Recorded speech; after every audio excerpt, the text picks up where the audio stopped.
Olá, boa noite, Cassiano Bittencourt, hoje para fazer a análise do IPO da Neoenergia. Eu sei que geralmente eu faço a análise de IPO um dia antes do final do período de reserva, porém a gente teve a notícia, o furo ali de reportagem do broadcast, do Estadão, onde eles divulgaram que aparentemente a demanda pelo IPO da Neoenergia já estava batendo no dia 19 do 6, 3 vezes a oferta. Então isso acabou me deixando curioso, interessado, e eu achei que vocês merecessem um pouquinho mais de tempo para justamente deixar aquela informação da análise reverberar na cabeça. Eventualmente uma ou outra pessoa aí querendo levantar capital em cima da hora fica complicado de fazer, então eu resolvi fazer um pouquinho antes, justamente para vocês poderem ter esse tempo a mais aí para poder reagir, tá? Então assim, eu entro mais a fundo na notícia mais para frente, mas por enquanto vamos tentar entender aqui a operação. Então, assim, é uma oferta secundária, primeiramente, é importante entender isso. Não entra dinheiro novo na empresa, tá?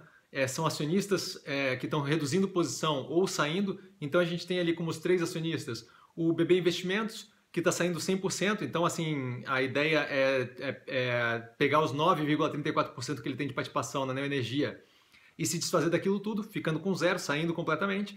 A Previ é o segundo acionista aí, que no melhor dos casos vai de 38,21% para 26,85% de participação. Eu falo melhor dos casos porque a gente conta ali com lote adicional e lote suplementar, então ela pode vir a não conseguir vender. Eu acho que não é o caso, porque a gente já está em 3 vezes a demanda, então ela deve conseguir vender tudo e deve parar ali tendo participação de 26,86%, tá ok? E em último, a Iberdrola, que é uma empresa gigantesca de operação de energia, opera principalmente Estados Unidos e Europa, especialmente Europa, que vai ali de 52,45% para 50% da participação e retém o controle, e isso é super interessante. Então, o free float vai ser definido ali na diferença dessa oferta, de como for o caso, né?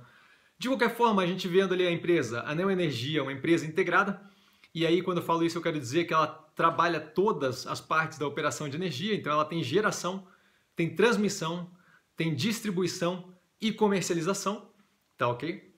A operação é bem gerida, é uma operação transparente, inclusive eles têm reconhecimentos e prêmios inúmeros ali, não vou ficar citando a um, mas inúmeros prêmios e reconhecimentos com relação a isso, incluindo a Controladoria Geral da União premiando eles e a própria ANEEL premiando algumas das operadoras ali de distribuição que eles têm, tá ok?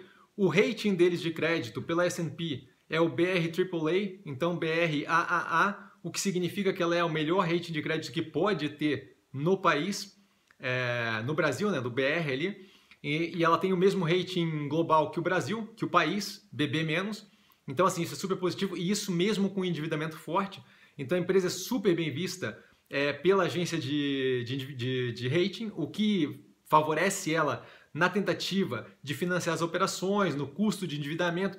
Então, isso é super positivo quando você vai emitir um bond lá fora, vai emitir uma debênture lá fora. Isso conta muito para precificar aquela debênture e gerar um custo menor de dívida para a empresa.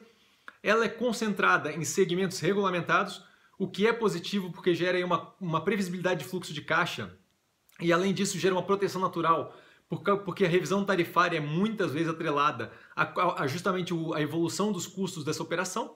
Tá ok? Então, geralmente tem uma parcela ali que é referente à inflação, para evitar que a empresa acabe perdendo valor nas tarifas que ela recebe, e além disso, questões relacionadas a custo.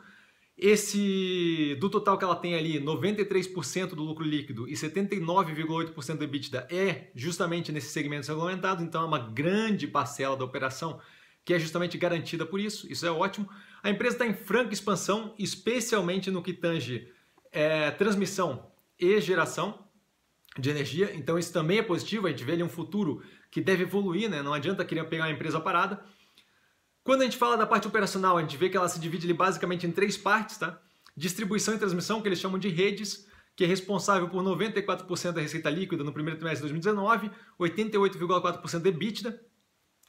Quando a gente vai mais a fundo e divide ali, a gente vê que a parte de distribuição atende a 13,8 milhões de clientes, tá? Ela é tocada ali por 4 empresas, pouco concentrada no que tange cliente cativo, então, e esses clientes cativos aí são 76%, Isso quando a gente fala gigawatt-hora por classe de consumo, então tem um risco sistêmico ali muito pequeno, justamente porque ela é bem diversificada entre indústria, comércio, residencial e por aí vai. Além disso, o restante é 24% de mercado livre, o que também acaba reduzindo o risco, porque possibilita a renegociação e ela acaba escolhendo ali, né, os melhores negócios para ela, então fica mais um ponto aí para diversificar. Quando a gente fala da segunda parte de redes ali, transmissão, a gente vê que ela trabalha com 3 concessionárias hoje em dia, mas está planejando uma expansão gigantesca, né?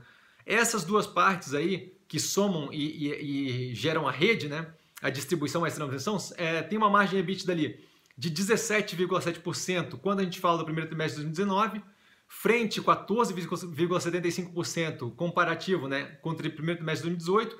Então, assim, teve uma melhoria de margem considerável durante o ano, tá? E quando a gente fala de lucro líquido, estamos falando aí de uma margem de 7,17% de margem líquida, né? Lucro líquido sobre a receita líquida, e frente a uma margem de 4,24% no primeiro trimestre de 2018. Então ela não só teve uma melhoria operacional, como teve sim uma melhoria de rentabilidade final ali, o que é super positivo. Passando para a segunda parte dessa operação dividida em 3, a gente vê ali que ela tem as renováveis, que é geração. E aí, quando a gente fala geração, é hidrelétrica mais eólica nessa parte de renováveis, né? A operação dela de termoelétrica fica para o próximo pedaço. Essa operação ainda é pequena, responsável por 2,2% da receita líquida, porém 8,8% do EBITDA. Então, tem ali uma colaboração operacional consideravelmente mais forte. Então, é uma parte que pode ser menor, mas acaba sendo estratégica para a operação. Vários projetos em construção. E além dos projetos de construção, ela tem um pipeline bem interessante, né? Então, a carteira total de projetos dela, eólicos e fotovoltaicos, soma aí 1,9 gigawatts, então é uma potência considerável para a operação. Em terceira posição ali, a nossa análise operacional ali da terceira parte é a parte que eles chamam de liberalizado, que é justamente a termoelétrica mais a parte de comercialização. Ambas operam com uma margem mais apertada, responsáveis aí por 3,8% da receita líquida e 2,8% do EBITDA. Então, assim, essa é a operação que, se tivesse que desconsiderar algo, essa é a operação que daria mais para desconsiderar. Só para ter um entendimento, a termoelétrica dela opera com gás, né? Não é carvão. Então, isso daí acaba sendo positivo, é algo que a gente sempre se pergunta, porque eu quero saber o quão sujo é a termoelétrica do qual eu estou falando, né? Então, como um todo, a operação da empresa fica ali com receita líquida no primeiro trimestre de 2019 em 7,1 bi, então não é uma empresa pequena, não é uma empresa que opera bem, é uma das maiores do setor energético privado do país. Ela vem aí de 5,55 bi no primeiro trimestre de 2018, um crescimento de 28,1% na receita líquida, super positivo. O EBITDA cresce também na mesma faixa, então o EBITDA também cresce ali 28%, tá? Então a gente vê por aí já que a margem mantém, né? O EBITDA atinge 1 bi 337 milhões, frente 1 bi e 44 milhões no primeiro trimestre de 2018. A margem fica ali na faixa de 18,82%, manutenção de operação forte, com o crescimento daquele dali, ela ainda consegue manter a operação, então isso é super positivo. Lucro líquido aí sim cresce violentamente, um crescimento de 69,5%, então ela conseguindo melhorar muito a lucratividade, mais forte do que ela está conseguindo melhorar operacionalmente, né? Atingindo ali 510 milhões, frente a 301 milhões no primeiro trimestre de 2018. Então, primeiro trimestre de 2019, frente ao primeiro trimestre de 2018, com um crescimento de 69,5%, super positivo. E a margem líquida que passa de 5,4% para 7% aproximadamente, o que é super positivo. Quando a gente vê a alavancagem, a dívida líquida EBITDA dela está batendo em 3,43 vezes, mas eu sei que é forte, mas o tipo da operação acaba apoiando esse tipo de endividamento, de alavancagem. Além disso, a gente viu a questão lá do rating dela, o que acaba refletindo positivamente no custo que ela tem da dívida, então justamente estimula o crescimento por endividamento, e ela vem reduzindo consistentemente essa dívida líquida EBITDA, ou seja, a alavancagem desde 2016. Então a gente vê ali um cuidado para justamente não deixar a coisa perder o rumo e sair de mão. Além disso, eu vejo aí o futuro com uma baixa pressão de juros futuro, né? Porque a gente tem a economia global reduzindo a velocidade, o que justamente deve pressionar, a gente já está vendo isso acontecendo nos Estados Unidos, pressionar aí os juros para baixo, tá? Os juros definidos por política monetária. No Brasil, a gente também já começa a ver uma pressão baixista aí em relação aos juros, de justamente previsão já de corte de juros, então isso tudo deve facilitar ela manter essa alavancagem mais corpulenta sem um grande problema. O rating ajuda bastante e isso daí acaba resultando num custo médio da dívida ali de 106,7% do CDI, o que é consideravelmente tranquilo, especialmente se a gente pensar que o CDI deve se manter baixo ou reduzir ainda mais nos próximos meses aí. Então é algo que eu não vejo como problemático. O cronograma da dívida, quando a gente olha ali, 2020 parece ser um pouco apertado, um pouco forte, mas ela é uma empresa que, se por algum acaso tiver algum problema ali, alguma questão de, pô, não quero ter essa saída de caixa forte em 2020, ela teria como rolar essa dívida com facilidade, justamente baseado ali no rating dela, sem um aumento de custo, possivelmente, inclusive, através de liability management, né, de gerenciamento desse endividamento, ela pode, inclusive, conseguir rolar e mais barato ainda se fizer um pouco antes, se tiver um trabalho em cima disso, tá? No que tange o futuro da empresa como um todo, hoje ela tem ali em geração 3,7 GB de capacidade instalada. Em 2023 ela deve atingir 4,5 GB, então tem um crescimento aí já em desenvolvimento forte. E além disso, o pipeline dela deve levar ela ali no futuro ali a perder de vista, a gente não tem ainda data para isso, mas para 6 GB de potência instalada, então ela tem aí uma operação que deve crescer na faixa de uns 35, 40% só na parte de geração, que como a gente viu ali, é a parte justamente que tem uma margem EBITDA muito mais forte, então isso deve melhorar bastante a operação dela com o tempo, tá? Deve ajudar bastante ali. Além disso, a gente vê uma expansão bem agressiva no setor de transmissão. Ela está ali com 8 lotes para desenvolver e já em desenvolvimento ali, né? A implementação que devem começar a operar entre 2021 e 2024, então não é uma coisa muito distante e é uma operação super positiva.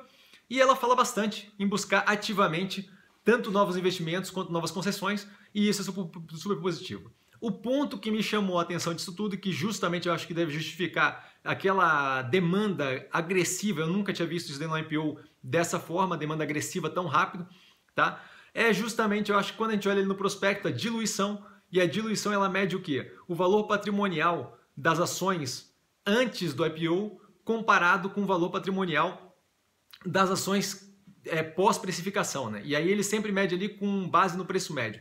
Então a gente vê ali que ela tem um valor patrimonial por ação hoje em dia de 14,91 centavos, R$ 14,91, versus uma precificação média que ela entende. Média que eu digo é o quê? Na parte do meio ali da faixa indicativa, né? Essa faixa do meio, essa parte do meio da faixa indicativa é de 15,65, então muito próximo, o que daria aí uma diluição de 4,7%, o que é muito, muito, muito pequeno quando a gente está falando de abertura de capital, tá? Inclusive, acho que foi isso que gerou o quase não sair desse IPO, porque tinham alguns dos sócios que estavam justamente reclamando da precificação muito baixa, mas acabou passando. Só para ter uma noção, quando a gente vê o Ômega Geração, que foi precificada em julho de 2017, ou seja, um período muito tenso, a empresa era consideravelmente menor, era muito, muito pequena naquela época, consideravelmente menor, a ideia do prospecto era uma diluição de 23%. Isso significa que o cara que entrasse no IPO, se saísse pelo preço médio, ia sair tomando uma porrada ali frente aos acionistas que já estavam dentro de 23%, mesmo com um aumento de capital que ia ser injetado na empresa. Então, assim, só para dar uma ideia. Eu sei que a empresa saiu abaixo da faixa indicativa, mas mesmo fazendo essa conta de abaixo da faixa indicativa, naquele período tenso, a gente vê ali que ela saiu a 15,60, tá? A Ômega Geração, que era abaixo da faixa indicativa, e o valor patrimonial por ação estava em 15,01. Então, ainda assim, mesmo saindo naquele período, mal precificada, abaixo da faixa indicativa, ela ainda tinha uma diluição ali de 3,8%, o que é muito próximo da diluição pretendida de cara da Neoenergia. Então, isso aí, eu acho que é justamente o responsável pela notícia que saiu ali no broadcast do Estadão, de que já estava atingindo no dia 19/6, 3 vezes a oferta, demanda batendo 3 vezes a oferta. Então, assim, acho que isso daí pode ser super interessante. A empresa parece super interessante, é uma empresa bem diversificada. Para o meu portfólio, acho que casa perfeito, porque tem uma parte ali de transmissão e distribuição que eu não tenho contando no meu portfólio. Eu acho que é interessante estar exposto à infraestrutura, especialmente energia aqui no Brasil. Acho que vai bem para frente esse setor. É uma boa adição para o portfólio de infraestrutura, então eu vou entrar para diversificar e vou entrar com preço aberto e vou ver qual é a precificação. Não vou entrar absurdamente forte, porque caixa está uma coisa complicada nesse momento, estou bem alocado, mas eu vou entrar com um preço aberto ali e vou ver justamente onde precifica. Por quê? Porque mesmo que não seja um estouro de cara e que esse preço acabe sendo definido consideravelmente acima da faixa indicativa, ainda assim eu vejo potencial na empresa, médio e longo prazo. Está exposto a esse setor de infraestrutura, acho que é interessante, e acho que eu preciso de uma diversificação maior, uma vez que eu estou hoje em dia com Ômega Geração e Engie, mas acho que tem tudo para dar certo ali. Eu vou entrar no IPO com a faixa de preço aberta, tá? Então, por hoje eu fico por aqui. Vale lembrar que quem aprende a pensar bolsa opera com mero detalhe e a gente se fala durante a semana. Segunda-feira, live às 8.